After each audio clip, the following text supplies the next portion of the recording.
This one goes all the way up to my side.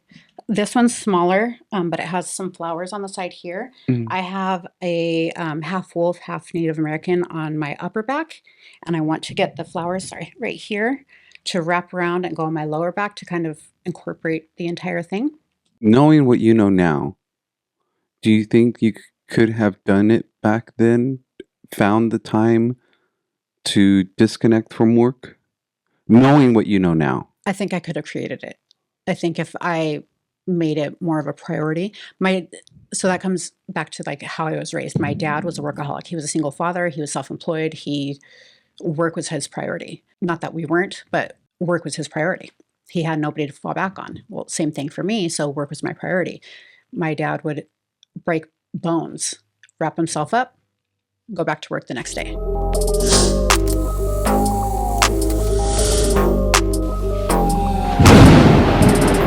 Whatever you like to sit. Either side is fine.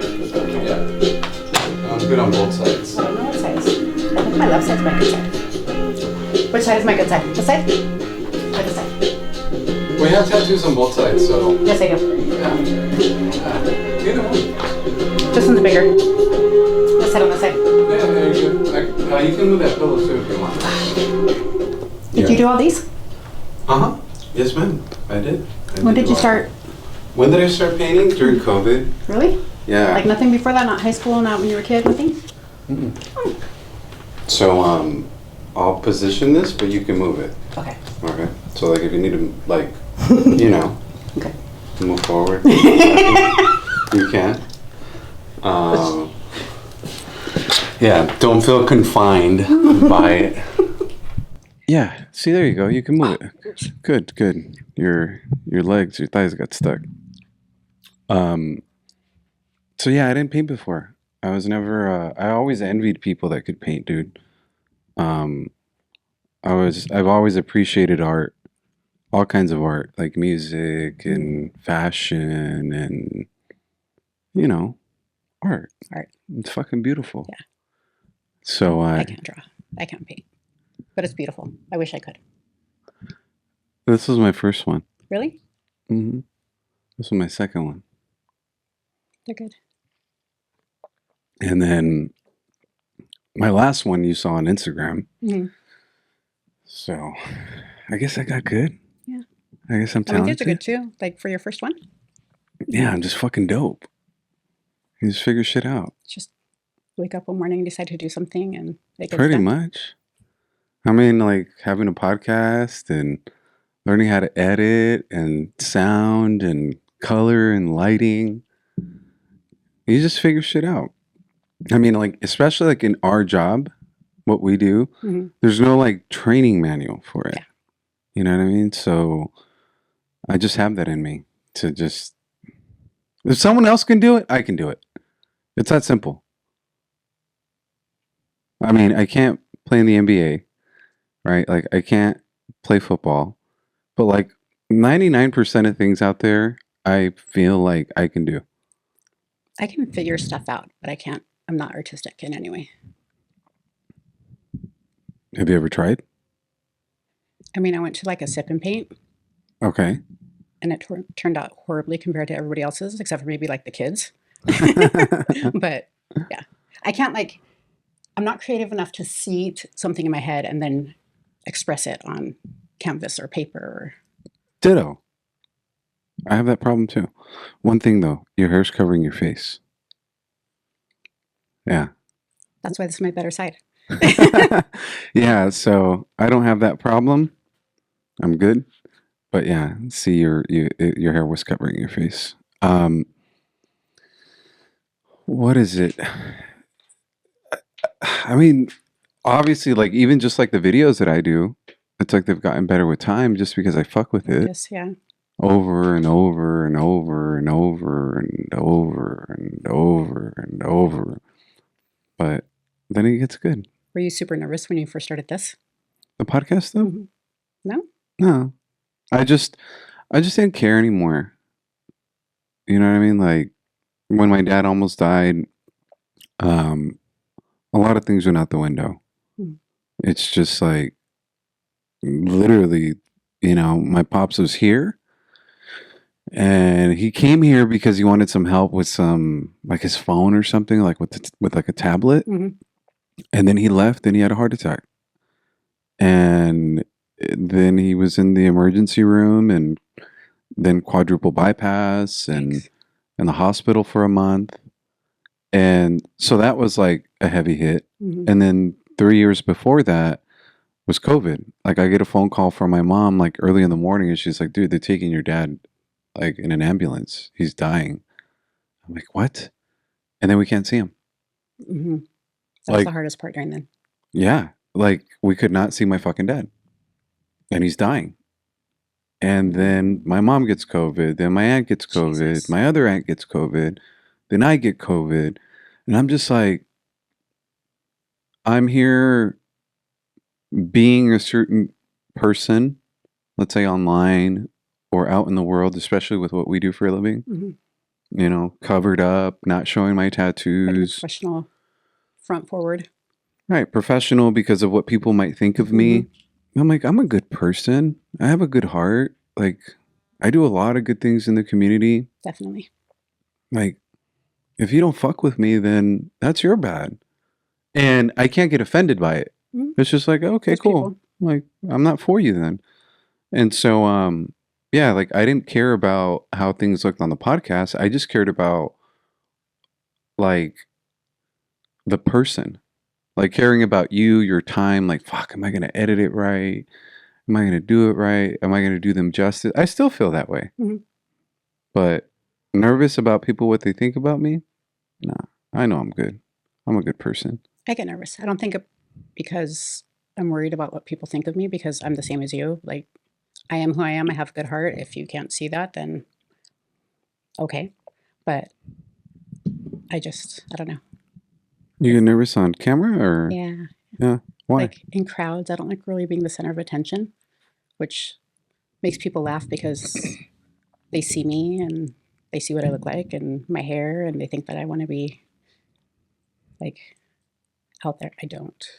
I'd rather hide behind everybody. Well, I mean, it's just like the same thing as I love being the center of attention, but I also like hiding. Mhm. You know, you see me at meetings and stuff, and you see me Off like in the corner. pretty much. Yeah. So I think it's just I don't know.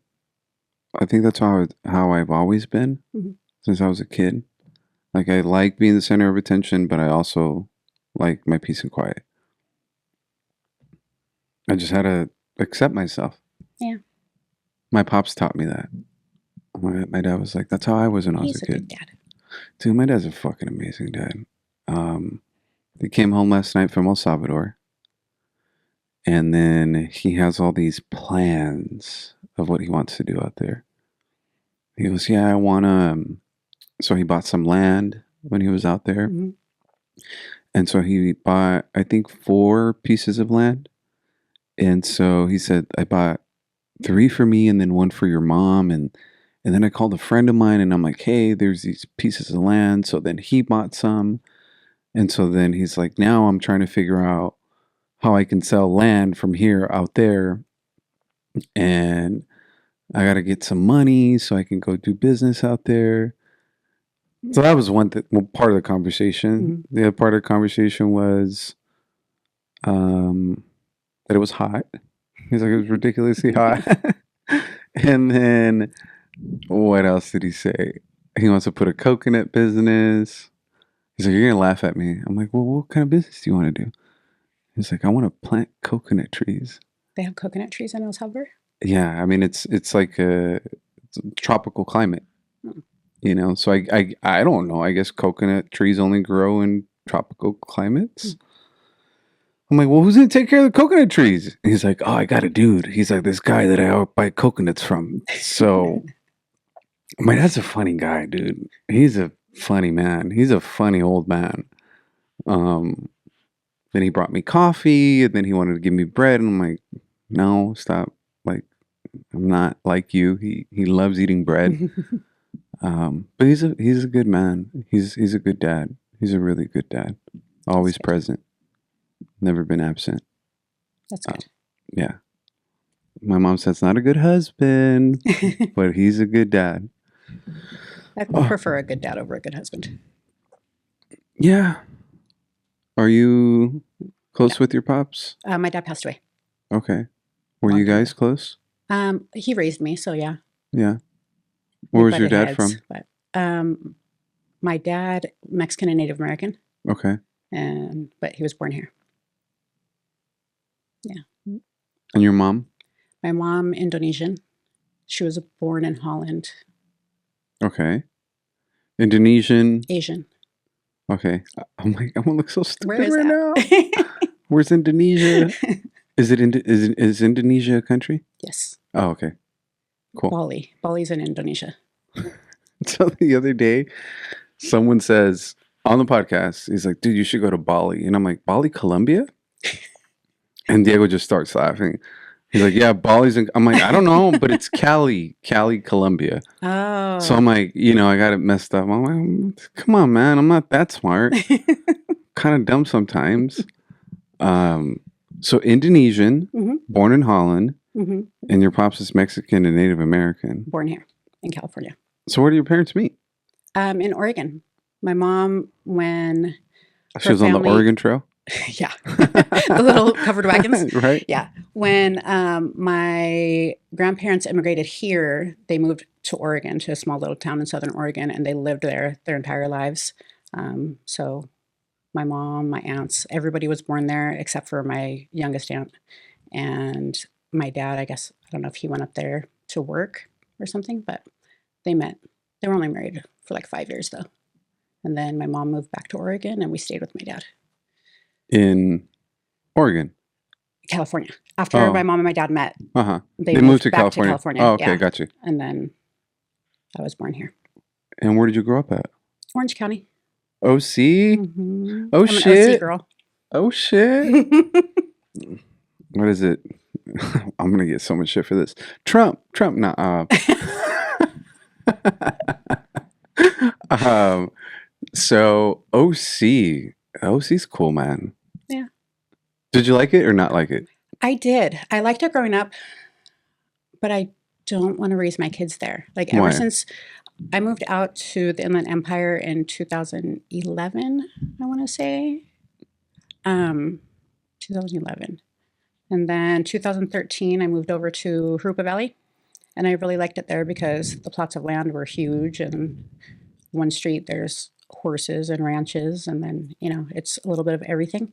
And then I moved out here to Rancho. And I don't want to leave. I think everybody, it's like suburban, but not too much. Out If here? that makes sense. Yeah. It does. Like when I lived in Orange County, nobody really cared about each other. I've lived in a bunch of cities out there. Like your neighbor could be dead for a week and nobody would notice because nobody cares about each other. Mm-hmm. And over here, it's a little, You think it's a little more. different? Yeah. I guess. I don't know. Have you always lived here? I've lived everywhere. So I've lived in the IE. I've also lived in the South Bay. I've lived in San Fernando Valley. So I lived in LA. I've the majority of my part's been out here in the IE, Mm-hmm. like Fontana, Rancho, Bloomington, Colton, Rialto. But then, there was maybe about 10 years where I hopped around as well, out like in different areas. I think people are all the same.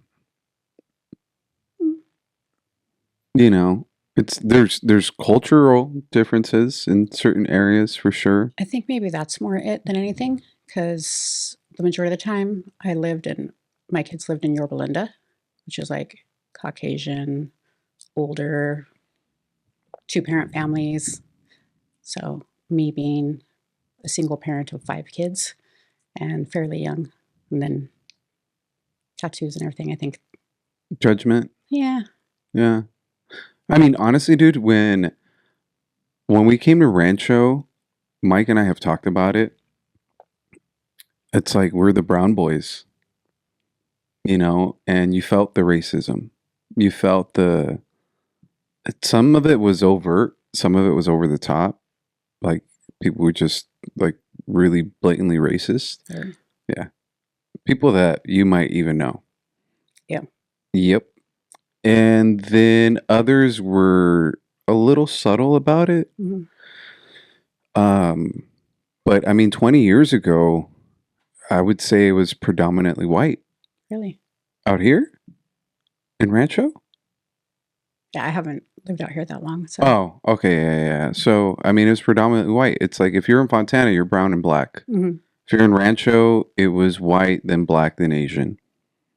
You know, so we didn't feel welcome, you know, and that was part of Mike does get motivated a little bit the same way I do with like, you tell me I can't, You're going to do it? I'm going to show you what's up. Like, you know, you're doubting my abilities because of the color of my skin.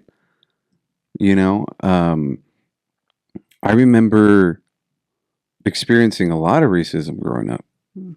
a lot, you know, and there's just some shitty people out there. Yeah. But the fact that we grew up with so many different cultures, just like we embrace everybody. Like us, it's just always like doesn't matter like what you are. Like it, and actually it does matter to the degree that I get to learn from people. That's what I like. Yeah. I like diversity because you get to learn different things. Well, you have a lot, like you have a crazy ass background. Have you ever been to Indonesia? that place? No. No, I want to. It's like on my bucket list for me and my family to go over there. Uh-huh. My grandfather grew up in the capital of, which is Jakarta. And he told stories of like growing up with panthers and That's big old crazy. anaconda snakes. And it's not like that anymore, but Right. it'd still be super cool to go see it all. Have you ever been to Holland? Yes. Okay. I was too young to enjoy it as much as I would as an adult, but it was beautiful. Okay. Yeah. And then do you know what like tribe your dad was from? Apache, White Mountain Apache, Okay. So, Arizona. okay. We just went to Arizona and we went to Navajo. Mhm. I want to say Navajo. If that lady watches this video, she's gonna kick my butt. But you have to. It's like a reservation, and there's like wind caves and tunnels and all that stuff. That's super And cool. dude, it was so dope. But you can only have access to it if you book it with them. Obviously, because you're going on Their land. their land. They're the only tour guides. They're the only ones that can take you. It's not like you could just walk on there.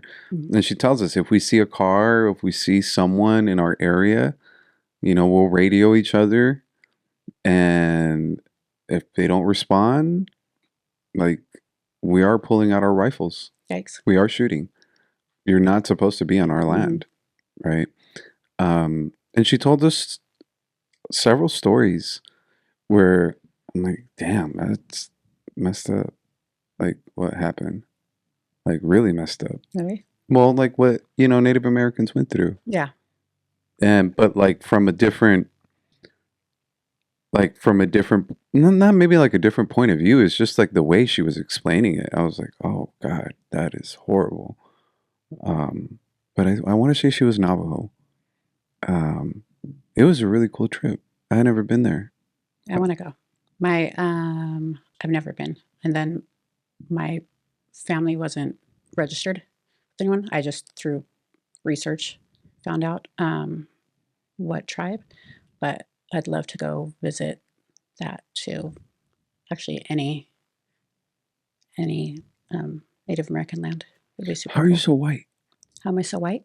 Yeah, Indonesian, Mexican, Native American.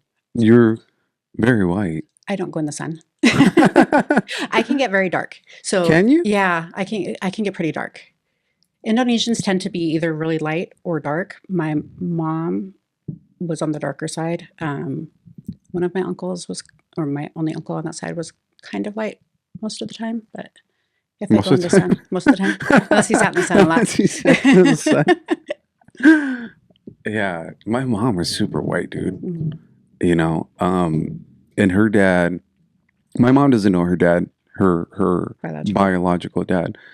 Her dad, he was Salvadorian, but his family, I want to say, was. I mean, he was very light skinned. Well, light skin, super white, rosy red cheeks. Um, I want to say it was from Turkey, Lebanon, Hmm. right? And so Turkey, Lebanon was the her father that raised her. Hmm. But her dad, her real dad, is German. Oh, And I asked my mom, I was like, "What the hell? What are Germans and Lebanese doing in El Salvador?" And she's like, "I don't know. Like, I mean, during the 50s, or a lot of people immigrated to Central America, South America, came from other countries, and she said that her father, biological dad, they used to call him the owl, because he had light colored eyes, white guy. Um, I'm like, okay, I guess we're German. Well, whatever. That's weird. that's how my family ended up in Holland because, according to my grandfather, the Dutch took over, invaded, I guess. Uh, Invaded Indonesia. Indonesia. Yeah. So when Okay, he went to high school, he had to learn English, Dutch, and obviously their native language they already knew.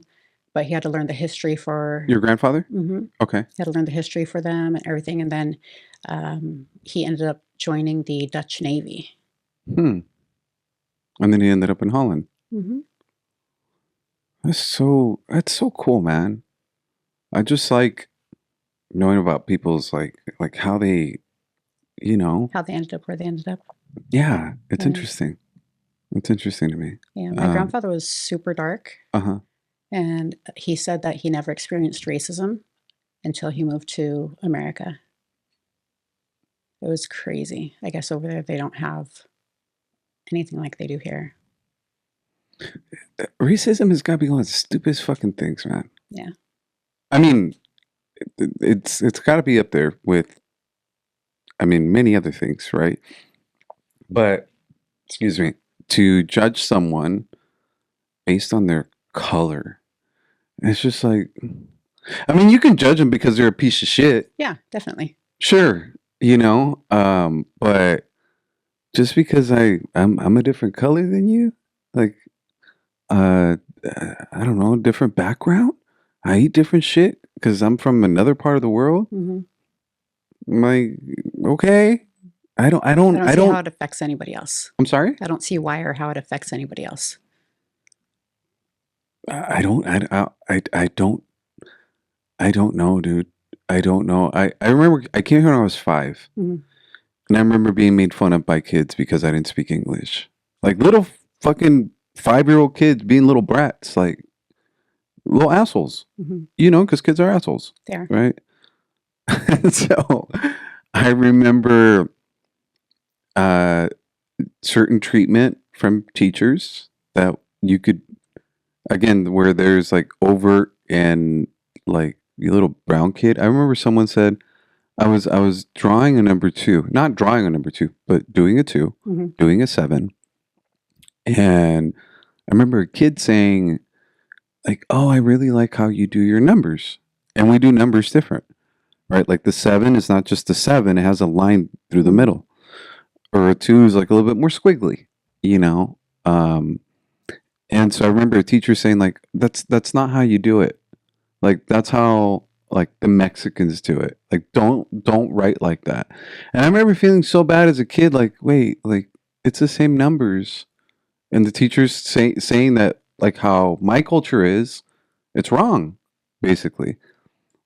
So yeah, dude, someone who's never experienced racism, you know, I don't know, maybe you haven't lived in the real world, but if you're brown or any other race, you live in the United States, you're gonna experience it. My mom was 5 when they moved to America. And so she went to kindergarten here and she stopped speaking. All of them actually stopped speaking any other language because they would get beat with rulers by their teachers for having an accent and for, yeah. It's like, dude, I can help clients in English and Spanish, bro. What's up? My dad never, and he said this. He goes, to this day, he goes, even when we're in public and you guys are around your friends, you guys always speak to me in Spanish. Mm-hmm. He goes, he's like, you guys don't understand how much that means to me. He goes, I understand what you guys are saying. I could speak to you guys in English. I can respond to your friends in English. But anytime you guys look at me in a group, you guys will always, it's like a sign of respect that you guys only speak to me in Spanish. And my dad would say that at home, speak Spanish. Speak to me, speak Spanish. Out in the world, out at school, he's like, I want you guys to learn English. So I'm so thankful for that. Like my Spanish is really fucking good. It's not like messed up Spanish. It's not like I'm trying to put it together Spanish or like La Problema Spanish, like shit like that. No, my Spanish is professional. Professional Spanish because my dad is a professional in his country, Mm-hmm. and he didn't like us to speak street style Spanish, proper Spanish. That's not how you say that word, you know? Not the slang. He would correct us. I can speak slang, obviously, but my dad's a very proper guy. You know, he'll shake your hand, he'll look at you in your eyes, he's so polite, dude. My dad is so polite. He was just, I don't know, he was raised like with, you know, a strong hand. And I'm so grateful for that because he raised us the same way. I appreciate it. Did you get raised like strict or no? No, No? not at all. I Do wish I whatever the fuck you was. want? But so when I was younger, when I would do something wrong, my dad would know that I did because when he would come home from work, I would put myself in the corner. I don't know where I got that from. But I would be in the corner and he'd be like, "What the hell's going on?" "Oh, Dad, I did whatever." But as I got older, after I had kids, when I was a teenager, is when my dad tried to start putting restrictions on me, and it didn't really work very well because by that time I had, you know, most of my life not really having very many rules. Yeah. And then all of a sudden, you know, you have to be home by this time, you have to do this, you have to do that. And You were just not having it. no, So you're a wild child. Out on the OC? Partying? a little bit. Yeah? Yeah. I got all of that out of my system before I had kids. So, and I had kids very young. So, How old were you when you had your first kid? 17. Okay. Was that tough? Yeah, I did it. I mean, having kids at any age, I think is tough, but you do what you have to. I think if I didn't have my kids so young, I would have ended up in a completely different place in my life because I hung out with people that I probably shouldn't. And because I started having kids, I, number one, wanted to prove to everybody that I wasn't going to end up the statistical, you know, teenage mom and on welfare, you know, 25 kids, public housing. I didn't want to do that. So it gave me the drive to bust my butt and work and do all of that. It's I used to tell my mom that about kids, I want to be ready to have kids, Mhm. right? And my mom would say, "You're never I'm ready." never ready. I'm like, "I want to have this money. I want to have a house. I want to be all set up before I have a kid." She was like, "Even if you are, You you're won't be ready. never fucking ready. Mhm. But when they come, like, you figure it out." You do. So 17, had a child. Um, and at that time, was your thought already like, I want to prove people wrong? Or that came later? No, it was already. Yeah. Yeah, I was still in high school. I was behind on credits because I didn't go to school for a couple of years because I was homeless. And then for like a year and a half. And then, so I was behind on credits. So all of a sudden I decided I'm not going to graduate and have to go to a special school for teen moms. So I busted my butt and graduated a little bit early. Went to prom with my daughter in my stomach. I still try to do all that stuff. But right away I was like, I'm not going to be a statistic. I'm not going to end up like those girls. And, you know, I think being raised without my mom made me want to be that much better of a mom. So Are you close that with your mom now? My mom passed away also. But before she passed away, we didn't really have a mother-daughter relationship, but I mean, we were cool. Did you have like a mother figure in your life? No, not growing up. Now I do, but not growing up. Was that tough?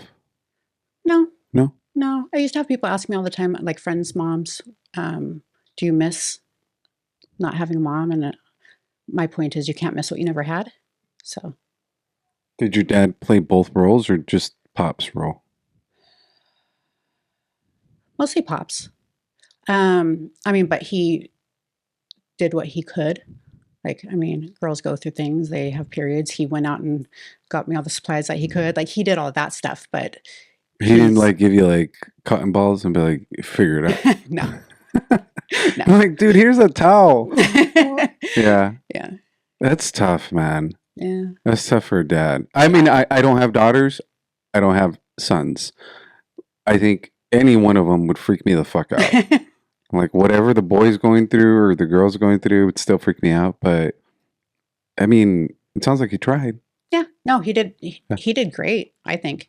I wasn't. I don't think I'm really girly now either, but I wasn't super girly. Are you the oldest? No, I have an older brother, but Okay. he's always been very shy and very timid, and people would pick on him a lot. So I would have to be the protector of him. So I was boisterous, and I was kind of really a tomboy growing up. So I think that helped my dad out too.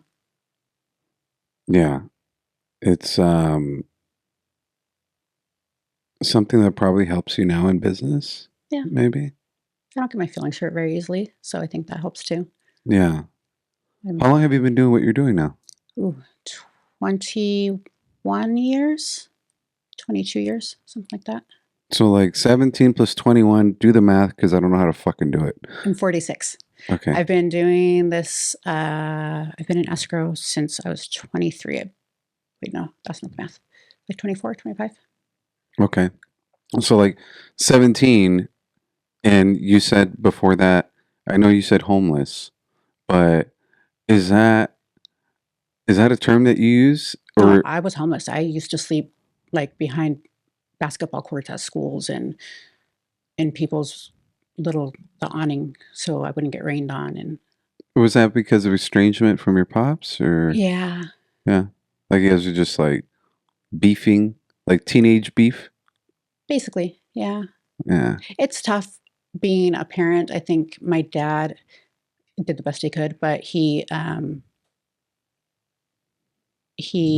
was raised by alcoholics, so he would cope a lot of times with alcohol.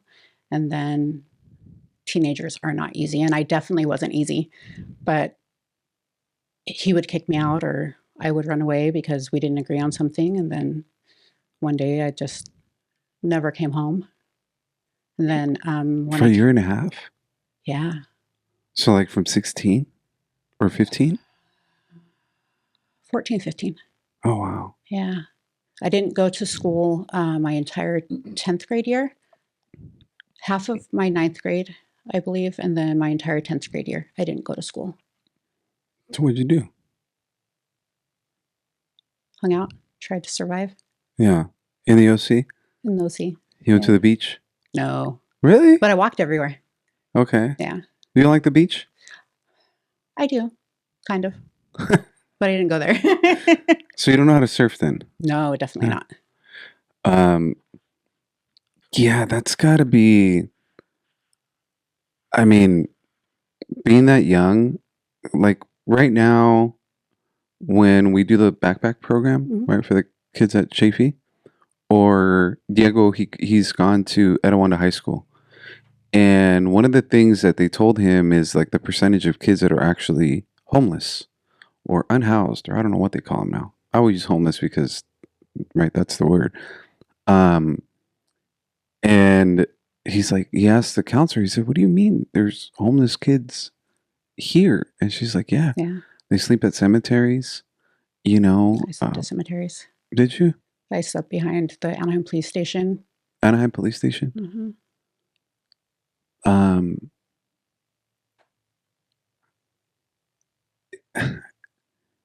Is it something that you were able to let go of, or is it something like you had resentment towards your dad? No, Did you not at all. understand, like, I was a bad kid and I kind of put myself in that situation as well? Ownership, like, how did, I don't know, like, There how was that. never, well, not then. Then there was probably a beef. But no, we didn't have any problems because of it. I moved back with him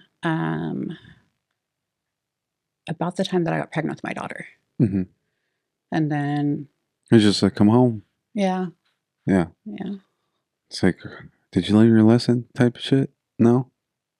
No, we just started talking again. And then he was like, all right, it's time to come home. So I did. It's crazy how a long time ago, like, girls would be having kids like at 13, Hmm. right? 15, life expectancy was so much less. Now someone gets pregnant at 17 and they're like, oh my God, you got pregnant. I'm like, Yeah. dude, like, just go back 100 years, right? Or maybe 150 years. Like, that's when people were having babies. Or even way back then, as soon as you were able to, you're going to have a child. Yeah. Um, so you come back home, you get your shit together, Yes. and then you go to college, or what did you do? I did not go to college. So I had my oldest daughter when I was 17. I was working when I was pregnant with her. I was working since I was 15, but I was working when I was What was your pregnant. first job? First job was at a daycare, Okay. um, working with little kids and patting them to sleep and playing with them, and I loved that job. And then I worked at the mall at the Gap. I worked at a dry cleaners. And then I had a lot of random jobs after that. And then how did you end up at Escrow? It was kind of by mistake. I had a friend that worked for, she was a loan processor, and then the company that she worked for was affiliated with an escrow company. And she heard that they had a job opening, they needed a receptionist, and I applied. And then a few months later, um, I was promoted to assistant. Then I was an assistant for a while at that company, different companies, and then I became an escrow officer. So you've been an escrow officer for I've been in 15 years? 20 years? like 18 probably. Okay. Yeah. I stopped for a little bit around the whole housing crash thing, and I worked at a lender's office. I was preparing loan documents and helping out the funding department and all of that stuff. It's a good thing to know escrow when you're helping prepare a lot of those things. Yeah, it helped definitely. It's when people are gone from my office, like junior, processor, right? So junior and senior, and then let's say the receptionist is out or people are on vacation. I ask for help as a loan officer, right, from corporate. Hmm. So the doc team, secondary team, like my underwriter, I'm always I have the we have the ability to connect with all those departments. I know a lot of lenders don't have that, where it's like, chain of command. Hmm. You can't go ask this person for a favor or ask for anything. Thankfully, our team, with Mike and I, we've worked together for a very long time. And so they know at corporate, if George is emailing, it's because there's no one here. And I'll tell him, like, dude, no one's here, but I will figure it the fuck out. Yeah. Right. And I know a lot. And I know a lot because I've been in the broker world when I first started out. And then I would also process a lot of my shit.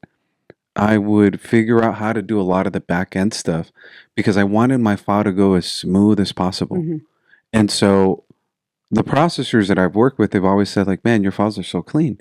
Like, the income's calculated correctly, documentation's in there. Everything is like neat in my file because I want my file to go in little to no conditions and I want to go to docs. Hmm. And that's how I was raised by my dad. My dad, that's how he is. He's a business administrator. So he used to work at a bank and, in El Salvador. And so he always very methodical, like diagrams and systems. And so it helped me, right? I used to hate it when I was a kid Um, he used to do all my projects for me, but I used to hate it because he's so organized, Hmm. you know, and now it helps me, but it helps me to know what my processor does Exactly. or a little bit of your side or a little bit of title, and I'm able to do things. So for you, when you went to the loan side, you don't want to stay there? I did actually. I loved it, but a girl that I know that was an escrow manager was overwhelmed. So in 2012, she called me crying her eyes out and asked me to go work with her again. So I did, and then I've been here in escrow again ever since. So for people who don't know, what is escrow? Escrow is the neutral third party that handles the funds until the terms of the agreement have been complied with, and then the documents have been recorded, and then we release the funds according to the terms. We pay bills. Yeah, the way I say it's an independent third party Yes. that handles the money, Yes. right? So you have a contract, you and someone have agreed to something. So the buyer doesn't give any money to the seller, buyer doesn't give any money to the agent, buyer doesn't give any money to the lender. It's like buyer gives money to escrow. It comes to us, and then once everybody agrees and all the terms have been complied with, then we release. I don't give any money to the buyer. No, Give it to it escrow, goes to me. right? So, and then you pay everybody out, Hmm. do all that good stuff. Um, and I'm sure that you, on your side, work with a lot of different agents, Yes. obviously, right? Like usually the way that escrow gets picked is from the listing agent. Generally, yes. Usually, I would say 90%. Well, you're allowed to, as a buyer, to select your escrow by law. But again, people don't understand that the law doesn't mean shit when you're actually talking about the real Yeah. world. You know, there's stipulations in there to protect the consumer, but I've been doing this for 22 years. I think I've had maybe, for sure, one buyer, maybe two pick Same. their own escrow. Same. Like, buyers don't get to pick their fucking escrow. Hmm. The seller does. And if you try to change it, the listing agent can say, no, like, these are our terms, these are our conditions, and either you take it or we go with the other offer, Hmm. right? Yeah. I think a lot of buyer's agents are worried to even request that because they don't want to give a reason to the listing agent or the seller to reject their offer. How important is escrow to a listing agent, like the escrow company that they pick? I think everybody kind of represents each other. So if I pick you as a lender and you do a shitty job, you're going to make me look bad. I so as a listing agent, if they pick somebody who's disorganized, who is rude, who you know messes up all the time, it's going to bring their value down. So it's like we're all like a representation of each other. Exactly. Do you talk to the seller? I do. You I do? make a point to, when an escrow is opened, I request the contact information for both sides, and then I speak to them directly via email or phone. It's super confusing for buyers if they're not explained Hmm. who's involved in a transaction. Like what the escrow does, what the title does, what the listing agent is. And then they're like, yeah, I don't know. I'm getting this email from this company. Yeah, I sent my money to them, but I think it's a great practice, obviously, if you call both and introduce yourself. And it's like, hey, I'm handling all that money. I'm the one handling all that Yeah. money. What are best practices that listing agents can have? What are three best practices that you would say when dealing with an escrow company? What's something that could make the transaction go smoother? Communication. I think a lot of times agents assume that escrow knows or everybody else knows what's going on, and um, solar is a big deal. A lot of times they don't mention solar, so we don't know until the contract, I'm sorry, the prelim comes in, and then we're like, hey, there's solar. What are we going to do with it? Is it getting paid off? Are the buyers assuming it? And um, I think a lot of times there are verbal agreements. because I'll hear agents say all the time, like, oh, yeah, the buyer knows this. Okay, but we need it in writing. We take written instruction. You can't go to court with, oh, he said, because the contract doesn't mention that. Those are three things that are super important. Communication, number one. Communication. Solar, which I agree. Solar. Because a lot of agents, I ask them, or even I would say property description. Yes. Right? So when we ask for fees from escrow, there's a form that we have, and it's like verify property description. Like, hopefully you guys know. Sometimes I'll ask a listing agent or a buyer's agent, and they'll say it's a condo and it's a PUD or it's a townhome. And I'm like, that's completely different property. Yeah. Right? Different financing terms, different things that I need as a lender to get things done. Or if they're solar, right? Well, how much is the payment? Is it a lease? Is it a buyout?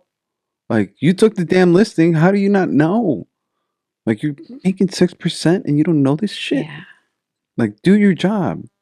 One of the things an appraiser one time told me, and he said, look, the biggest thing that we have problems with when we go out and appraise a property is the agents haven't measured the property.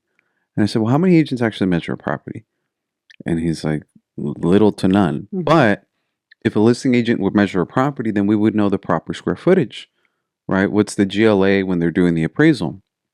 So there's things that any agent can do. But number one is communication, I think, and doing your due diligence as an agent to truly represent your seller, right? You wanna have a smooth transaction for your seller, yes, for your buyer, for everybody involved. Everybody wants. The goal is seller gets their money, buyer gets their house, everybody gets everybody's paid. happy. Yeah. What about lenders? Is there any best practices from lenders?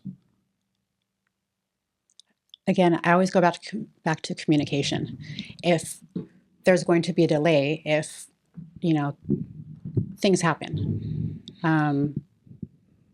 so if there's going to be a delay, or if there's something that's needed that you're not able to get from the buyer for whatever reason, reach out. I have contacted the buyer too. The buyer's agent has contacted them, obviously. Use the other resources if they're not getting you what you need, because sometimes there's so much going on when you're purchasing a home that you get all these things to sign and you kind of get lost, I think. So they may not realize the importance. I agree. I think the biggest thing in any relationship is communication, right? Whether it's your Sancha or Sancho, or if it's escrow, it's just communication. Yeah. You got to talk. I've said it many times. I call listing agents or I call escrow, and they're surprised. They're like, wait, what's the problem? What's going on? Like, kind of like, what the fuck's the lender calling me? It's just like, oh, I'm just calling to check in, give you an update. Everything's on schedule. Like, they're so concerned getting a call from a lender because lenders are notorious for not reaching out. Exactly. They don't answer. They don't call back, or they don't give anybody an update. It's just routine for them. Like, just. I think people get so caught up in their jobs, whatever their job is, that they forget that there's other people that rely on their information or what they're doing. So they're just so hyper focused that they Do you guys have your own what is it called? Notaries? Or do you guys like have to reach out for notaries, like when you guys have to schedule something? One of the girls in our office is a notary, but we have a few preferred notaries that we use that are available at all times and bilingual, and they'll go where we need. So we use them as much as possible. Are you guys doing hybrid closings? Most hybrid closings for documents? Some of the lenders, like for our documents? For the lender's documents. For the lender's documents. Some of the lenders they do the e-close, the hybrid closing. We're not allowed to do anything just complete electronic yet. No. Right? Yeah, that sucks. No. But the loan documents, instead of them being, a few hundred pages, end up being 50 pages or less, which I think the buyers like. Yeah, it's much easier. Yeah. It's much easier to cite some stuff online, and then obviously the documents that need to get Mhm. recorded. Then they do that with the Yeah. notary. There's certain personalities though that don't like that. I've noticed they're very tangible, so they want it in front of them. They want to review it. They don't want to look at it from a phone or a computer or anything like that because they can't touch it. Are you a tangible person or you're an online No, person? I'm online. Yeah, I paperless. I We're paperless, but we're not. So the majority of the documents are all in our all of the documents are in our e-folder, but we do print out certain documents and keep in a file just so we have the grant deed, we have deeds of trust, so there's somewhere to put all of that. But I'm very paperless. I have 2 screens and I just shove everything over. I don't even pull out my hard file unless I need to. Yeah, same here. Obviously, I have my 2 screens there, but there's some things that I need to look at. You need to touch. Sometimes, especially when I'm going through like big ass tax returns. Mhm. So last night or today, I don't know, but I was looking at corporate tax returns.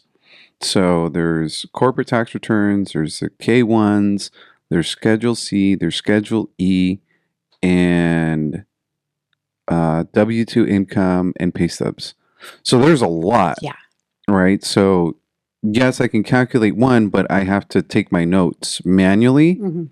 just so that I feel that I don't know. It's So it sticks. so it sticks. Yeah, yeah. I think that's would be the word. Um, but it's a lot. It's a lot to go through, especially if it's someone who has like multiple businesses. They have multiple Mhm. schedules, and it gets super confusing if I'm just trying to look at it on screen and trying to separate everything out. So sometimes I have to print them. I had to do that the other day. For whatever reason, I wasn't balancing to some loan docs and I couldn't figure out what it was. So I had to print the CD and print my estimate and go line by line and highlight. But for the most part, I don't have to do that. I have to ask the girl sometimes too. It's like, wait, this doesn't match. Like, why doesn't it match? I don't see it. And so then, my processor, she'll pull it out line by line Hmm. to go through it. Um, and usually the one thing that I always ask Escrow is send me the estimate before my client is scheduled. Yes. Do not schedule my client or have your notary just like, oh yeah, they already signed. I haven't even seen the estimate. Hmm. Like you have prorations of this. And so then the buyers will say like, hey, this is 3,000 over. If Escrow would have sent it to me first, You would have been able to. yeah, hey, this is wrong. And it's not wrong because it's like malicious. It's just you guys have your numbers that you guys are using and or my lender's instructions. Um, but we may not be closing on a certain day, right? Or certain things might have already been paid that I have the invoices for that Mhm. need to come off. So it pisses me off when they do that. That really does. Again, that falls back on communication. Yes. Call me, fool. Yeah. And I always ask for it up front. My girls always ask for it. Sometimes, there are those escrow companies, or not. It's not just escrow companies. It's just people in general. They just don't listen, or they just don't care. You know. I, Um, I had a buyer today that I spoke to. She was selling her house to purchase another house, and she said that the escrow officer for her sale transaction sent a notary to her house without even telling her because he needed an additional document signed. And they just basically showed up. And she thanked me because my communication was great. But she was just horrified. She said, who does that? What if we weren't there? What if, people are moving? You can't just, communication is really important.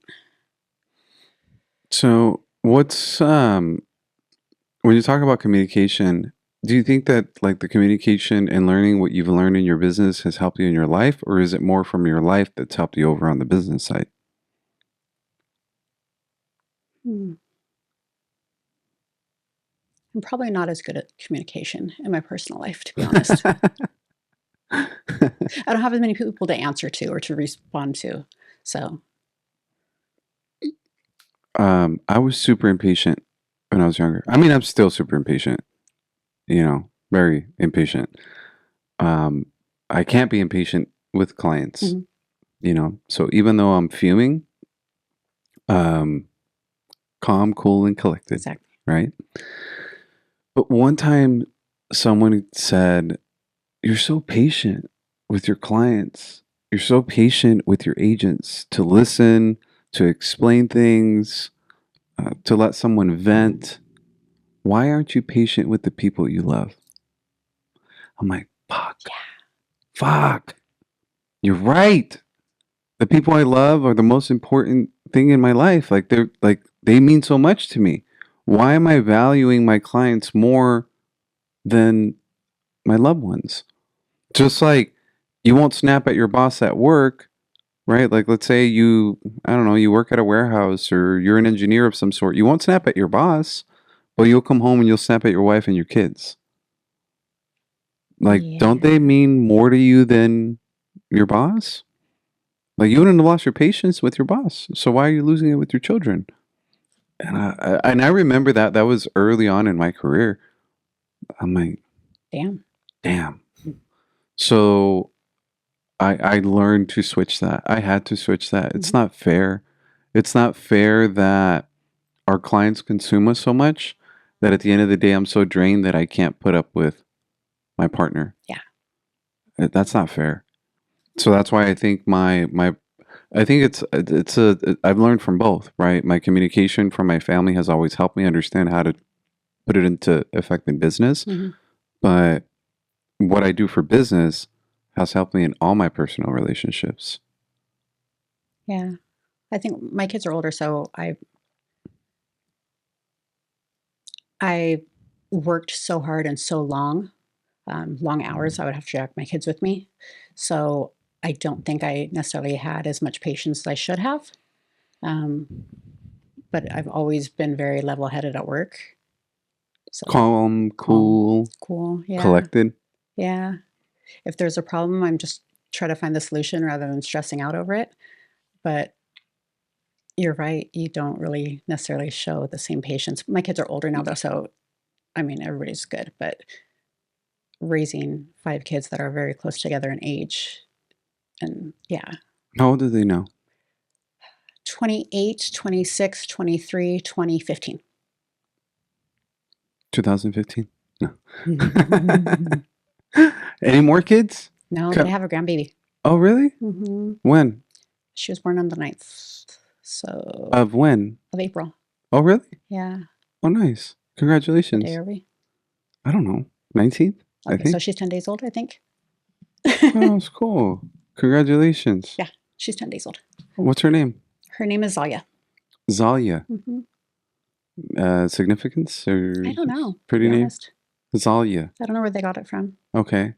But her name's Zalia Dawn. Dawn's my middle name, so they named her middle name after me. Yeah. Dusty Dawn. Yeah. Dusty Dawn. Cockrell. Yeah. Yeah. I'll stick with Dusty Dawn. Me too. So tattoos. When did you start getting tattoos? Because this one's a dream catcher, This right? one's a dream catcher. Uh-huh. This one is a Native American girl. Native American lady? Officially, Unofficially? unofficially, like stupid tattoos with like pen ink and needles. Probably like 13. Okay. What was it? I have the 3 dots right here. Okay. Yeah, there you go. And then I don't even remember what it was. But that's a heart now. Yeah, it's a heart now. Okay. Okay. It's cute now. Yeah, it's cute now. I didn't like it anyway, but then, What do they call you? La Brown Eyes? oh God, no. What do they call you? God, I won't even tell my kids that. So I'm Really? not telling you. Yeah. Okay, fine. You haven't told them? No, they ask me. They'll like joke around because Yeah. But no, it's so embarrassing. What were you watching? Like maybe La Loca or? Yeah. Yeah? Yeah. Okay. So La Brown Eyes, La Sad Girl, La Güera. Let me see. What else could they have called you? La Rojita? I don't know. Did you have red hair back then? No. What My color is natural your hair hair? is dark brown. Okay. Yeah. So 13. And then officially, like the not Well, and then with like a tattoo gun, even though it was homemade, Uh-huh. 15 Okay. maybe. And then Why did you start getting them? I liked them. Okay. Like I told you earlier, I like art. Um, Obviously the three dots isn't art. But it was so ghetto. But I had this really ghetto clown on my back that was done in the kitchen with a homemade tattoo gun.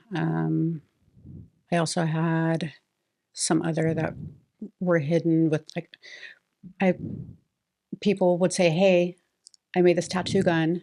I need to I want to test it practice. out." Okay, let's go. Yeah. So all those are covered up.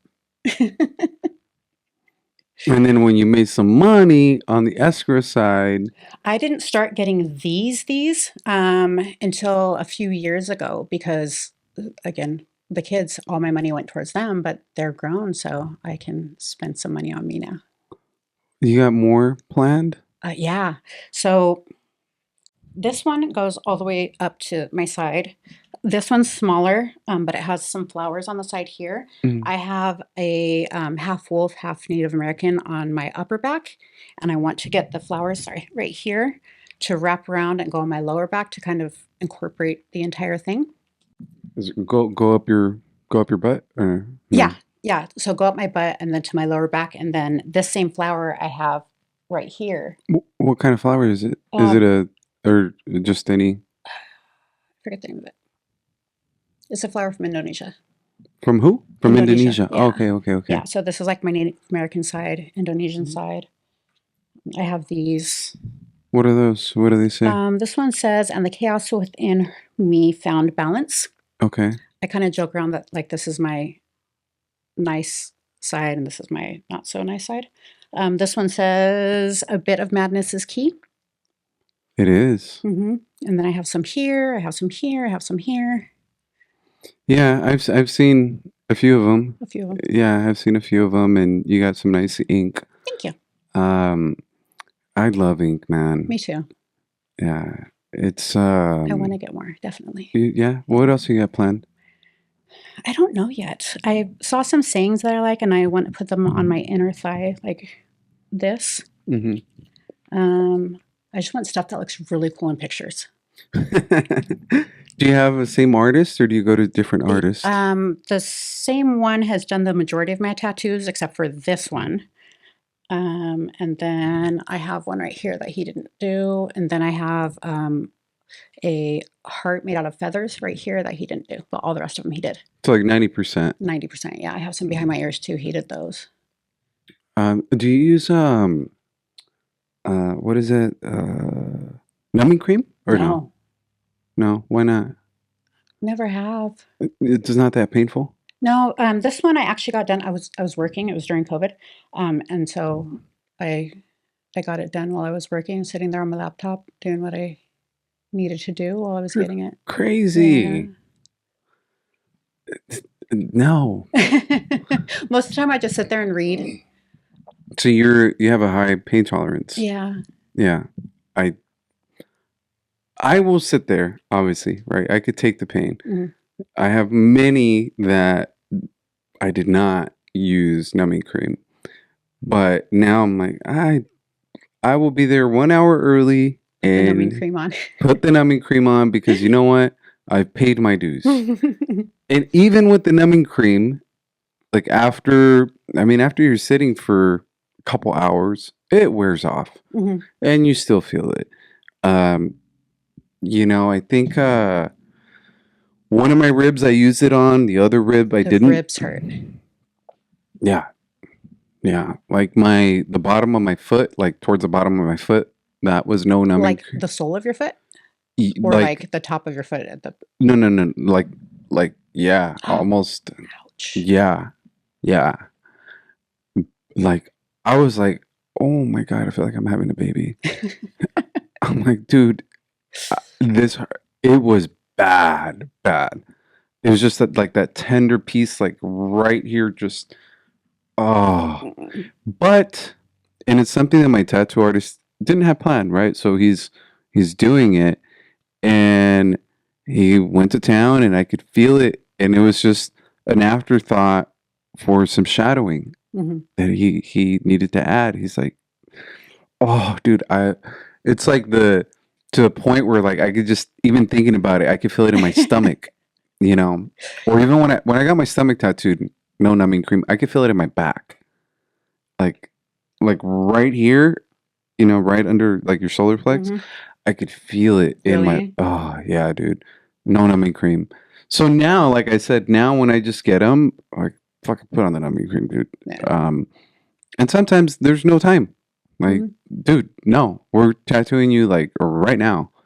And so, are you going to do the whole leg I or maybe not? I don't know. I part of me wants to because I think it looks really really good, but then the other part of me it been so ingrained that like tattoos you have to cover them if you work in any sort of business setting. Um, so I'm back and forth. I also have I don't know what I'd put all the way down. Mm. I mean, you got plenty of canvas. Yeah. I definitely want to be completely covered. Yeah. Um, the ones that I'm really debating are the neck tattoos. Not because I don't want neck tattoos, because I fucking want them, Hmm. but you know, regardless of how independent we are, right? I know that there's still judgment, and regardless of me saying I don't care about the judgment, my pocket does care about the Yes. judgment, right? So if I show up with, because what I want here is a St. Judas, Hmm. right? I want St. Judas, I want Anubis, right? So hope, and then the one that takes you through the journey, right? At the end of Hmm. life, Anubis. And so, and then obviously a big old piece down my neck, right down the middle. Diego was like, so basically what you're saying is you want to look like a cholo because you are bald, you got that stash, and then you get your neck blasted. There's like, it's straight up cholo. Like, that's what people will perceive you Hmm. as. It's not that that's what I am, but that's how I'll be perceived. Yeah. And so imagine me walking into a real estate office looking like that, right? It's like, oh man, they're gonna judge me. I won't even get a chance. That's the shitty part about it. I think, like I said, I'd love to have a ton more, and I plan on getting more. I just don't know where necessarily because I'm debating. Because I want to be me. I want to be free. I think I've earned my dues per se. But like you said, your pocketbook, Yeah. your wallet. So one thing my tattoo artist and I said, look, either when I'm 55 or when I have fuck you money. So if by the time I'm 55, if I don't have fuck you money, by that time it's like fuck you, period. Yeah. Right? Like I'm 55, dude. What the fuck do you care what I look like at that point in time? Hmm. And if you judge me for who I am, you know, I'll my numbers say one thing, you know, the reviews say one thing, but if you're gonna base it off of just the fact that I have tattoos and whatever, same thing with my hands.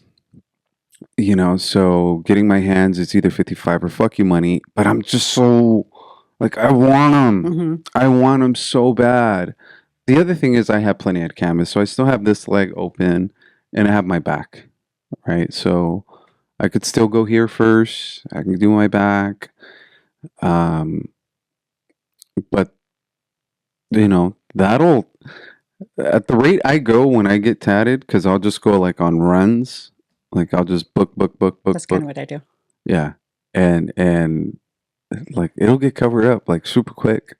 That's why I'm like, let me hold off because once I get that itch and I start getting tattooed again, like it can get covered up very, very fast.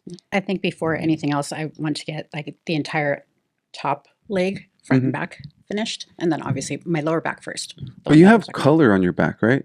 No, everything's black and gray. I have the wolf girl. She has blue eyes, but it's really light, probably about the color of your shirt. But everything is black and white, Black and gray. black and gray. Yeah. Have you entered anyone in a convention or gone to conventions? No, Why? Has he asked you? no, I don't know if he does them. To be honest, Oh, I think he has, but no. I bet you'd win some.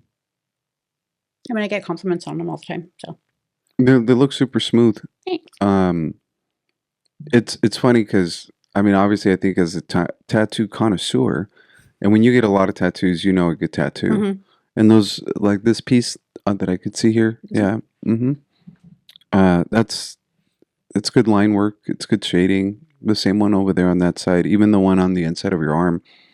Um, so, dude, I love tattoos, even though it may not be my own shit, Mhm. right? It may like someone may get some like Pikachu or some shit, and But you I'm can like, appreciate good work. oh fuck Yeah. yeah, dude. And have you gone to a convention yet or no? No. Dude, you go and the amount of beautiful art on people, man, it's amazing. It's just fucking awesome. Take me next time. I'm down. Yeah. Yeah. So my friend's having one. The next one is in Laughlin, and they've asked me to come out to Laughlin because they want to enter, like basically, the Yeah. artwork, right? And I'm like, I don't know if I can go to Laughlin. Like, I don't know if I can leave for like 3 or 4 days right now. So I might not go to that one. But the next one out here that they do, I'll let you know. Yeah. I'll bring you. It's fun, Very dude. dope. It's fun to go. You can get a tattoo there too. So I don't. My tattoo guy gets very mad if I go anywhere else. Yeah, They get so sensitive. I think rightfully so. Yeah. I think rightfully so. Like, I can argue why not to get mad, but you're their canvas. Mhm. Like, you're my canvas. Why the fuck is someone else touching my canvas? Yeah. That's the way that they feel. Yeah, I got this one done in Nashville just because I'd never 'Cause been to you're in Nashville, and a Nashville. girlfriend and I went to Nashville. There was a tattoo shop right across the street from our Airbnb, so we were like, "Let's go."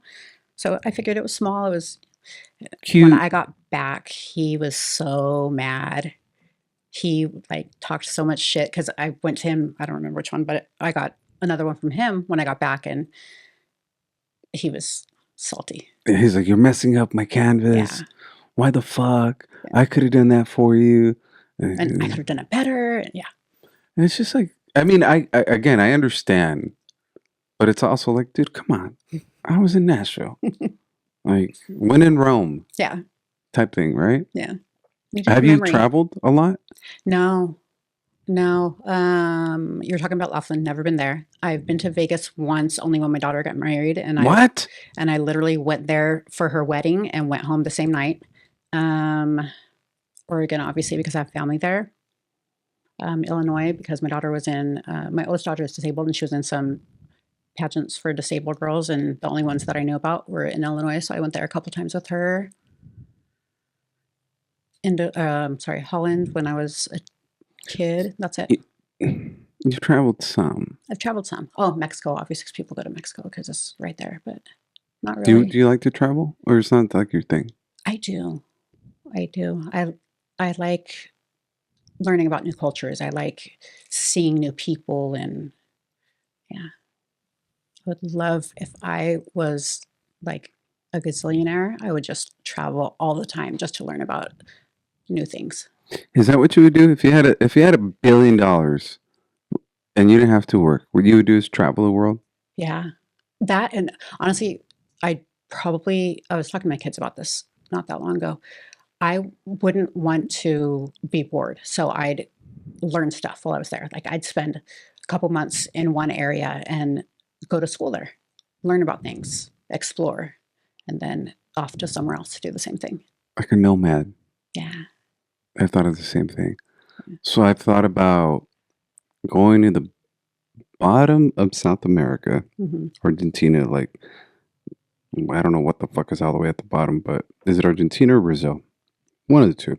I suck at geography. So do I. I don't care if I look stupid. You know? But I think it's Argentina that goes all the way down. Start there and then just trek all the way up to Canada. And just be like, I'm gone for 5 years. Fuck it. Live with people, go to one spot, stay at a nice hotel, stay at a hostel, stay with family. Well, not my family, but families, you know, and just live. Yeah. Like just, you know, see the world. Experience life through other people's eyes. Yes. I think it's beautiful. I think it's beautiful when you get to know different cultures and different belief systems. And some of it you might apply and some of it you might not, but I Mhm. learned, it's nice. It's nice to get to know people. Yeah. So as a mom of five, what's some parenting advice you can give me as a dad of none, but as a daddy of many? So I don't know. Um, I mean, because you were a young mom, I was. so and obviously the teachings that you had were your dad's, um, and you had to figure out a lot of shit. I'm assuming on your own. Yes. So is there something that like you can look back and say maybe I should have done it this way, or this actually really worked for me? Like, I wish I didn't focus so much on work. I My job is to provide for my children, and I was the only one providing for them. So I worked all the time, and not that I regret it because I kept a roof over their head.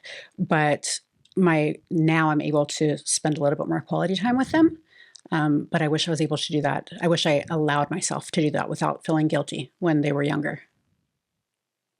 I never really took vacations. I didn't do anything like that. I wish I was able to, I wish I took time to do those things with my kids. do you think you could have, knowing what you know now, do you think you could have done it back then? Found the time to disconnect from work, knowing what you know now? I think I could have created it. I think if I made it more of a priority, so that comes back to like how I was raised. My dad was a workaholic. He was a single father. He was self-employed. Work was his priority. Not that we weren't, but work was his priority. He had nobody to fall back on. Well, same thing for me. So work was my priority. My dad would break bones, wrap himself up, go back to work the next day.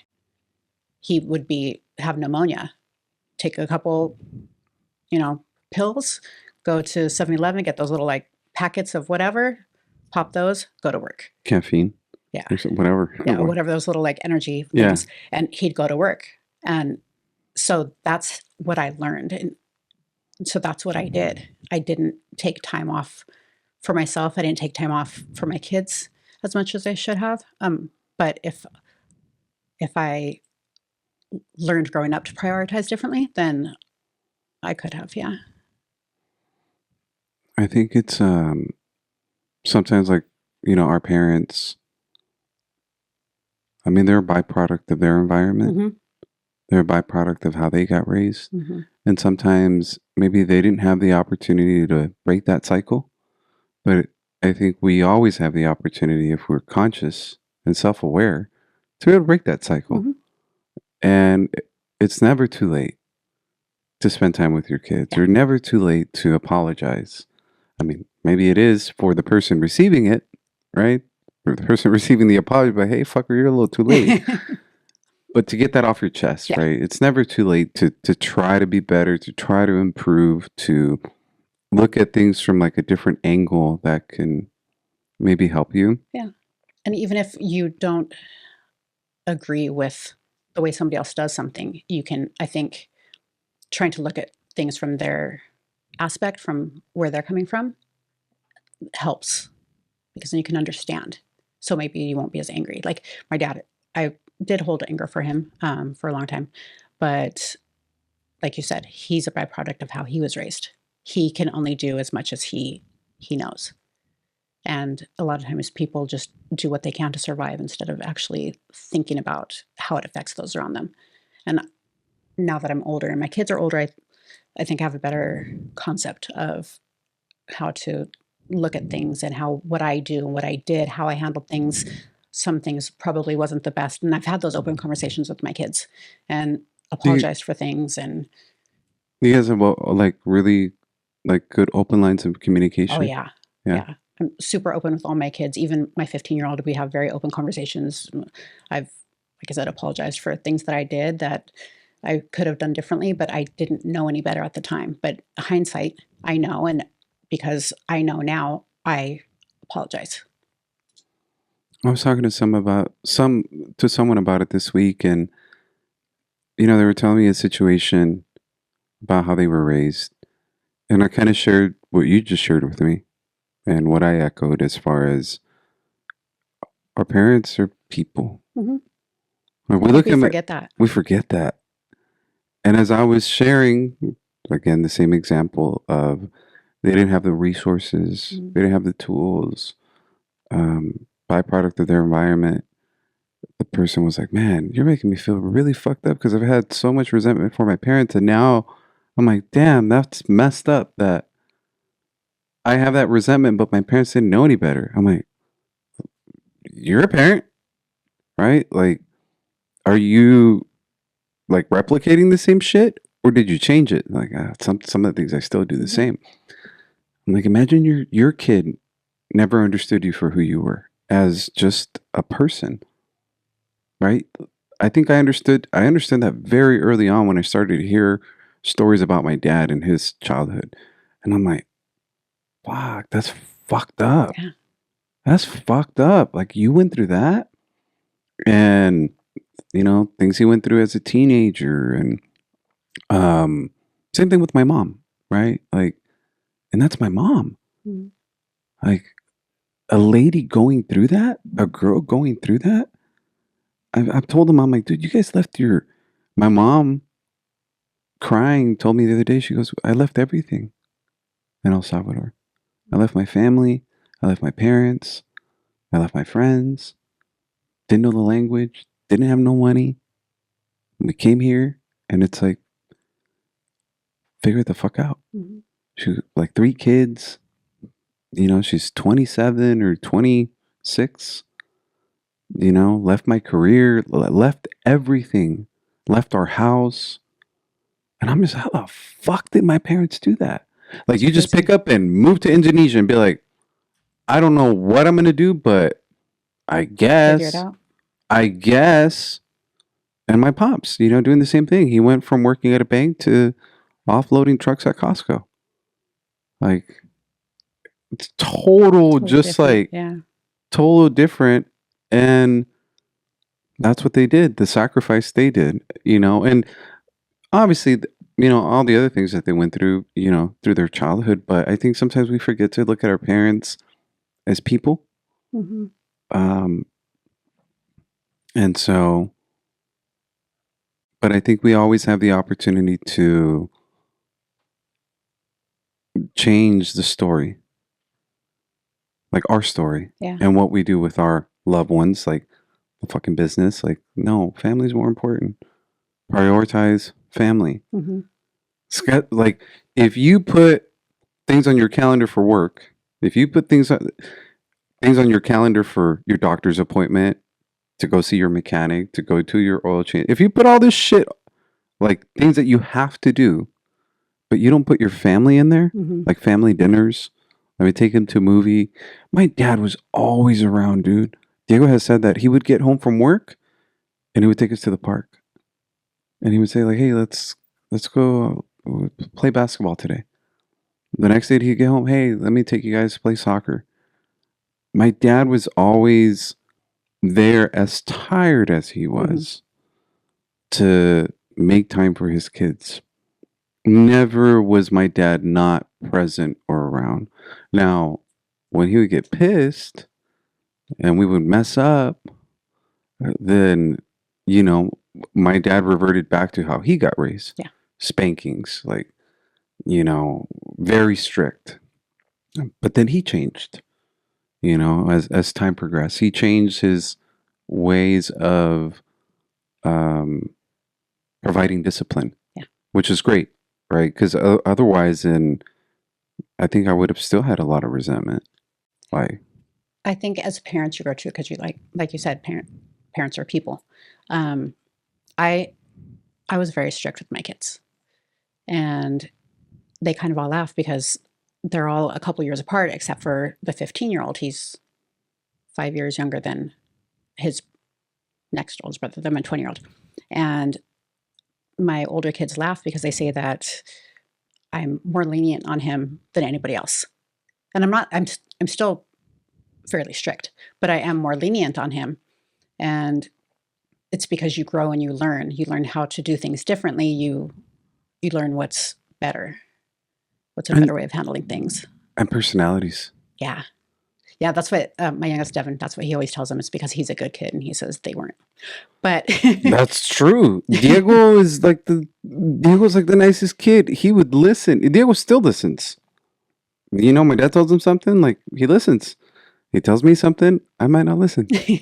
That's just my personality. He tells Mike something, he is definitely not listening. And so he says that example. He always says, Diego, one time. You, two, maybe three times, and I would threaten you with a spanking. Then you do it. Mike, never. He still doesn't do it. It's just his personality. So you have to treat your children according. Mhm. It's like you can't spank all three of them if like one listens immediately. What do you know? And Diego's the youngest, you know. So yeah. So treat your kids according to their personalities. Yes. Treat them according to their personality. I think it helps my relationship with my kids that I am so open with them. And I've had conversations with them where I apologize to them and I explained to them, why things were done. I've allowed them to openly tell me things that I've done that have hurt them that I may not have realized, and apologize for those. I told my kids how I grew up, how I was raised, things that I did. I'm a person. So Was that hard for you to open up to them or no? it was healing. It was healing, definitely. I don't. There were a lot of tears, but I'm a big crybaby and cry no matter what. So It's okay. yeah. I think sometimes parents, I think the other and again, I'm not a fucking parent, but sometimes parents keep their kids at a distance or like, I'm your fucking parent. It's like, yeah, I think I would be that, right? I'm your dad. I'm not your friend. I'm your fucking dad. Yeah. But let me, this might sound wrong, but let me come down to your level as a parent. Mhm.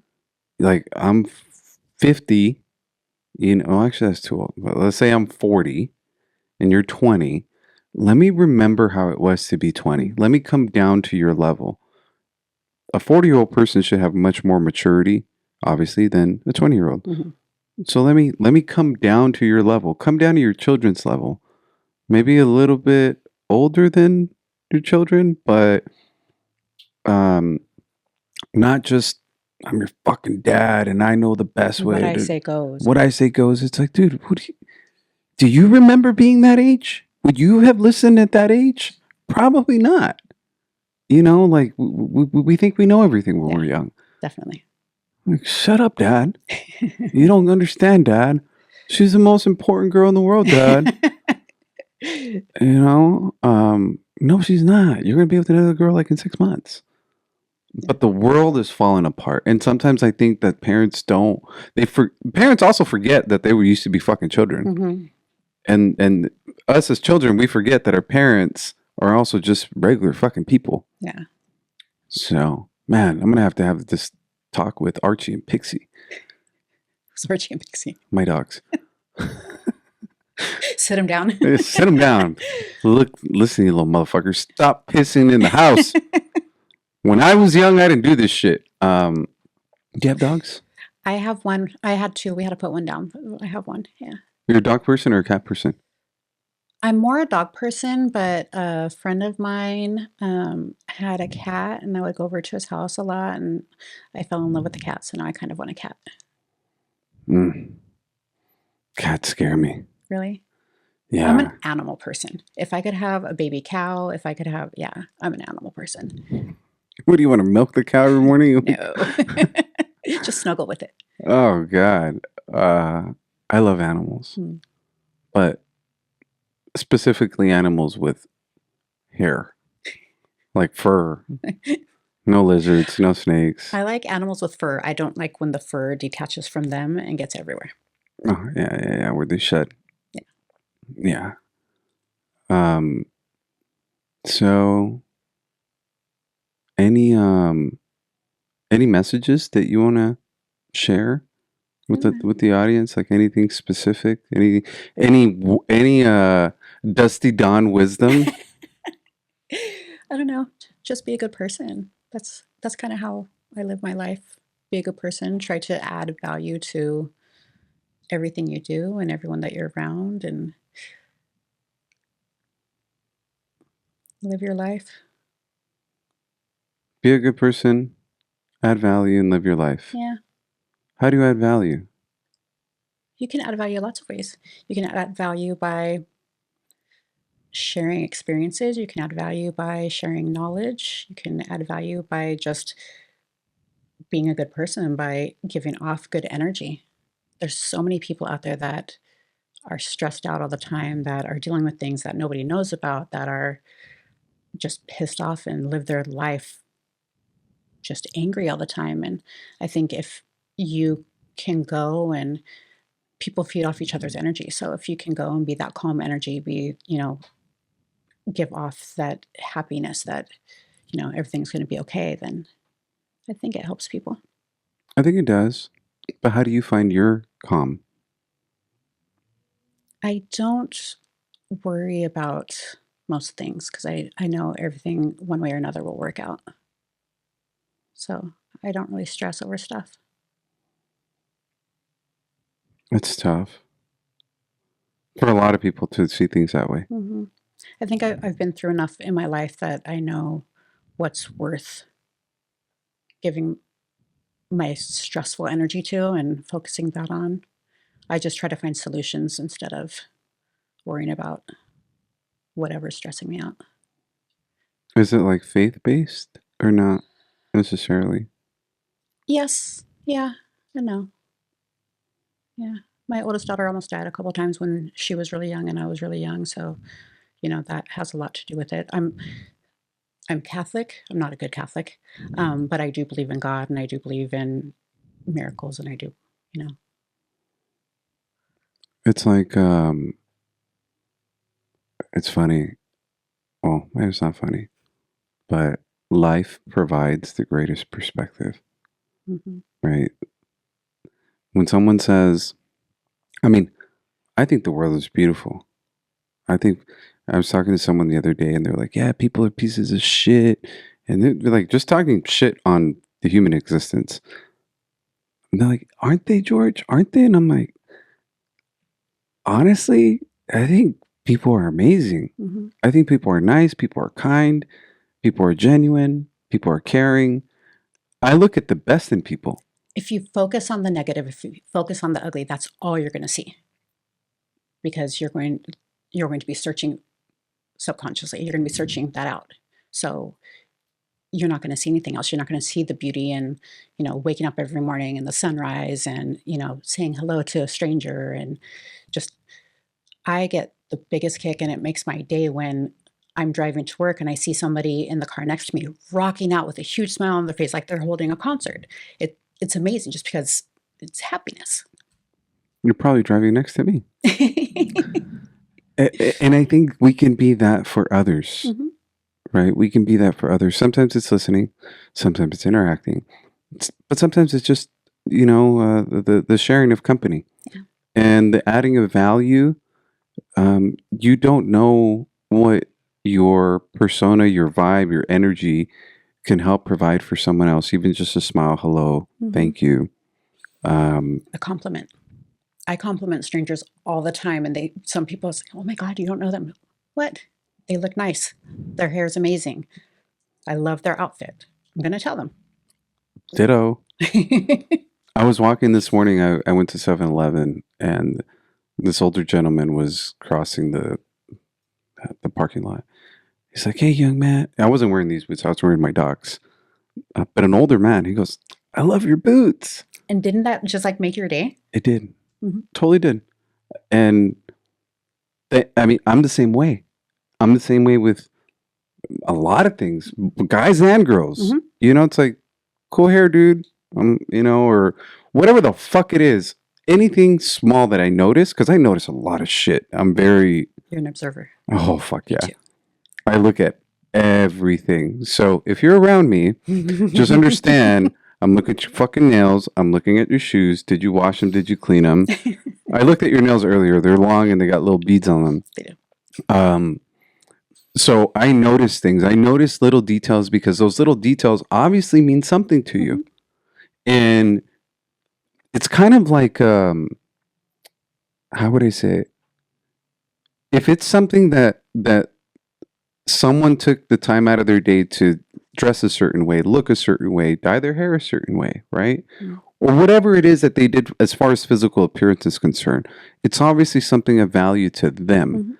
And so a stranger noticing it, Acknowledging their outside facade, let's say, it's like, oh, thank you. Like, it's nice. So give someone a fucking compliment. Yeah. Yeah. Drop a compliment in the comments for Dusty Dawn. Cool. Everybody's going to call me Dusty Dawn now. Everybody should fucking call her Dusty Dawn. Yeah, because that's her name, Dusty Dawn. So, see, it wasn't that bad. Was it? It was cool, right? Yeah. It was okay? Yeah. Yeah. You know, we talked for like 2 hours. Shut up. Dang. Yeah. Hour 40 minutes. See, I can have conversations. Yeah, that's all it is. I just can't. I get nervous. I mean, I'm not like here like interviewing for a damn job. It's just come hang out. We could chit chat and, you know, say things and not say things. Yeah. I don't think there's anything that you said that I would remove or anything that you think that you said was inappropriate. No. I just think I'm boring. Yeah. I don't do anything. I'm super boring. So am I. So who's going to want to hear me? I mean, you just talked about your kids. That's important. That's a value that can help a parent or a child. And, you know, obviously the audience is here for me. They're all here for you. Cool. I'm just here to make you look pretty. Yeah, exactly. So come back when you have more tattoos. I will. We'll do it again. Yes. People can follow you on. Do you want to be followed or not? Probably not. Probably not. Next time we can talk about your calendar shoot. Can we talk about that? We can. Yeah? Yeah. Okay. It wasn't a calendar, it was a magazine, but yeah. Okay. Your magazine shoot. Where can we buy your magazine?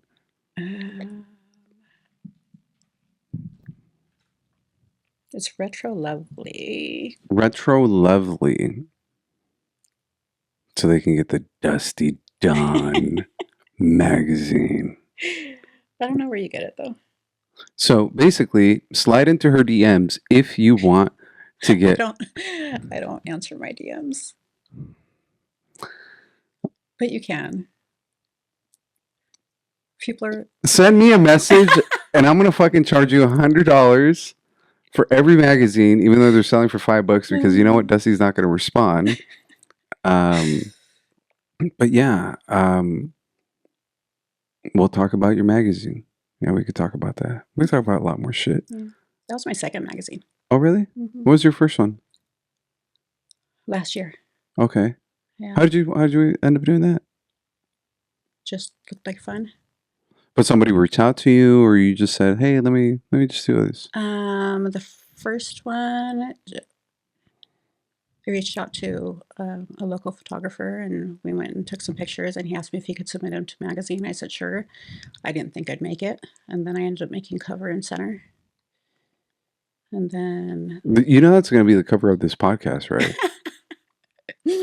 and then the second one, I don't remember who reached out to who, but I think the photographer started following me, and she's up north. She ended up coming down here, and we met up, and she asked me if she could submit me. I said, yeah, sure. I'm not going to make it twice, but go for it. And I made cover. That's pretty cool, man. It's pretty, see, that's the thing. Just, you said you're boring. I am. Okay. People see in you what you don't see in yourself. Right. So what you've told me, what you've shared with me about your children, about your history, your past, just in this brief conversation, there's value that I received from it as a friend. And I'm sure that there's value that others receive when they hear it, when they listen to you. And so from That's one thing, right? Just like substance, you being a person. But from the photography standpoint, people see us a certain way. There's a different level of attraction, there's a different level of aesthetics, what we like, what we don't like.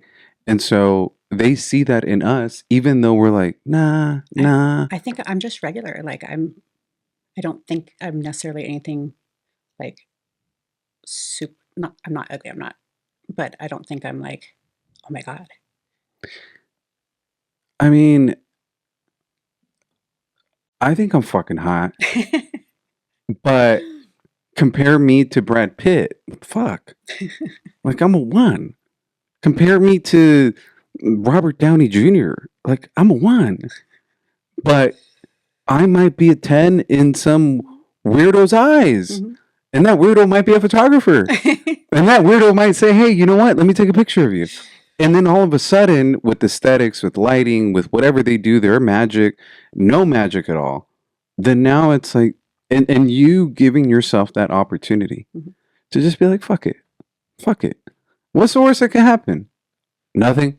Yeah. Some dudes accept, I mean, well, the worst that can happen is they can try to get you in a shower and then the husband comes home because that's what fucking happened to me. Shut up. Yeah, dude, I want to go take some headshots here in Rancho. I was young, and the lady's like, "Oh yeah, let me take you to my backyard because the lighting's gonna come through your fucking spiked hair, and it's like the sunset." And I'm just like, "All right, cool, fuck it." Like this lady's a little artistic, and then it was like, "Hey, you know what? Come inside. Let me take some pictures of you by the fireplace." I'm like, Okay. "Yeah, okay, cool." And she's like, because all the older women, they're gonna like you. You're a young kid. And then she's like, you know what? I have this really cool tile in my bathroom. And I'm like, Warning signals didn't. I mean, she wasn't that bad. So I was like, fuck it. And I went in there, and then her husband came home. And I was like, I gotta go. So yeah, that's the worst that can happen. But well, no, a lot worse could have happened. But he was like, into it. Oh, this is very nice. This is very interesting. Like, ooh, I see what you're doing here, babe. I was like, I gotta go, guys. I gotta go. Did you ever see the finished product? Yeah, Yeah. yeah. I saw the pictures. I was like, no, no, I was gonna ask to see them. no. I don't even know where the fuck they are. I was like, no, you're a fucking horrible photographer. How the hell did I end up here at this house? So yeah. But with you, I mean, that's fucking cool. And it's not something you did when you were like 17. It's something that you did like mature, Mhm. older, to give yourself like maybe, I don't know, just to be free. Yeah. And art. Because I look at it like art. Yeah. Someone That's how I just look at it. yeah, someone just recently mentioned who's a photographer said, hey, I like some bourgeois or what do you call it? Boudoir. Boudoir. Mhm. Like, oh yeah, I want a dude model, like with all the tattoos. Hence well, Yeah. And then I said, I'm down. And like, dude, guys don't ever want to take pictures like I that. don't. I'm like, Why not? shit, you can't post them. Or you can post them on your platforms, just don't tag me. But yeah, be free, be young. Go buy Dusty Don's magazine. I swear to God, it's gonna be the cover. There will be a mean old picture down the fucking middle. You'll need to put like big black blocks over Over the all of it. From here. yeah, you'll just see her face. Are you gonna do some more? Probably. Yeah. Yeah. If you need a male model in them, I'll let you know. let me know. I'm down. I got pretty feet. My mom says she wants to start an OnlyFoot account. She goes, I got pretty feet. She goes, I got pretty patas. Only patas. She goes, seriously? She goes, all these girls are getting paid from their feet online. Mm. I got pretty feet. Why don't I get paid for my pretty feet? I might go for it, mom. Fuck it. They're most funny. Yeah, dude. I mean, honestly, dudes are weird, right? Yes. And dudes like feet. Mm-hmm. Whatever. It's not my thing, right? But if it's just feet pictures, Why not? why not? The weirdest thing, girls like hands. I did not fucking know girls like hands. I like legs. But yeah, I like to Legs. say that. I like legs. Boys' legs? Yeah. I like I just girls' discovered legs. that like a couple years ago. You like thick thighs. Like big muscular. Yeah. Thicky thigh boys. Yeah. Oh, you like them thick bottoms. What about big butts on dudes? I like butts on guys. It's the only reason why I watch baseball. Just kidding. It's not the only reason, but it's definitely a benefit. I don't have a big butt. I don't have big thighs. But you have tattoos. I also like tattoos. Okay. I've noticed that before I see a guy or a girl too, but like before I see whether or not a guy's attractive, I'm attracted to his tattoos. Hmm. And then everything else is kind of secondary. What if a guy has no tattoos? It doesn't have a big butt, doesn't have big legs, but he's very handsome. The last guy that I dated had no tattoos and didn't have a big butt, but he had a very good heart. So You girls always like the ugly ones. No, I'm kidding. So it's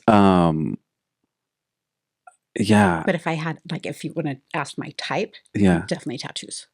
Tattoos, then thighs, then butt. Yeah, big muscles. Big muscles. Yeah, muscles. Period. They don't necessarily have to be huge, but muscles.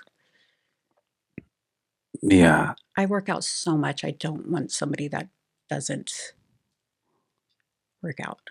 And that's lazy. I want a workout buddy. I see couples go work out, and I go, oh, They're like, squat me, babe. yeah, I think it's so sweet. I used to think it was the corniest shit when I was young. Mind you, I've matured so much, right? I like to fuck around a lot. Obviously, you know that. But I used to give my friend shit. What the fuck is your girl doing here? Tell her to go home. I don't want to be working out with your chick. Why is your girlfriend at the gym with us? Like, it's all the dudes. We're all benching. We're all lifting weight. And you got your girl here. Tell your girl to go home. And that was me. Like, I was a dick. I was like that guy. It's like, it's a boys' gym. We're all working out. And now it's like, well, you want to spend time with your partner. Mm-hmm. You're at the gym for 2 hours or 3 hours, and maybe it's a way for you guys to connect. Mm-hmm. Fucking, I grew up, you know? That was when I was like, man, I want to say like maybe 17 to 21. Like that, That was your mentality. oh yeah, like get away from me. Like, you know, I'd have a girlfriend call me and, what do you want for dinner? Whatever you make. Food. Like, stop calling me. That was that guy. Yes. You'd make me cry. Yes, probably. Probably. And I'm so glad that my mentality changed, because you should treat your partner right. Yeah. You should, like, they're doing it because they care. Mhm. It's not because they want to control you or, you know, find out where you are. No, it's just she cares for you. She wants to make you a meal that you want to eat, that you want to enjoy. But going back to hands, Yes. girls like fucking hands. Mm-hmm. It's the weirdest fucking thing. I'm like, I'm just looking at hands to just make sure you're not a dude. Like, I like okay. forearms too. I'm like, no Adam's nose. apple. All right, we're good. But then, I think I have kind of guyish hands. I'm super veiny, which is gross, but that's because I work out. yeah, see, but I've gotten compliments on my hands. Diego gets compliments on his hands, and I'm like, dude, hands. When the fuck did girls start looking at hands? And then I've asked on TikTok and I've asked on a couple lives. 9 out of 10 girls are like, yeah, I look at a man's hands. You know, whether they're dirty, right? Like grime under their nails, or are they hairy, Ooh, hairy. thick fingers, long fingers, you know, veiny hands. Dude, I was like, what? What? How? I did not know girls were looking at hands. So, guys, girls are looking at hands. Yeah. You know, they're creeps like that. Pervs. Pervs. Stop looking at my hands. Stop looking at my hands. Like, what are you looking at? But yeah, I don't have the thighs, but I definitely got the tattoos. Diego has some thick thighs. Yeah. Yeah, motherfucker. He's going to Coachella tonight. Really? I'm wearing some little booty shorts. Like, big old butt sticking out. I'm going to Stagecoach next week. Oh, are you? Yeah. Country. Mm-hmm. Okay, cool. I love country. I love country music. Favorite country artist? Me? Mm-hmm. I like so many. Favorite that I could listen to nonstop? Chris Stapleton and Morgan Wallen. I know, cheesy, but I do. I love him. And then, what is her name? Megan Maroney. I recently started listening to her. Excuse me. A couple people called her like the emo girl of country or something like that. I like emotional music, and her music is emotional, so I'm kind of digging that. Megan Maroney. Megan Maroney. All right. Yeah, Megan Maroney. So DM it to me. Okay. The best song that would, I guess, display her repertoire of music.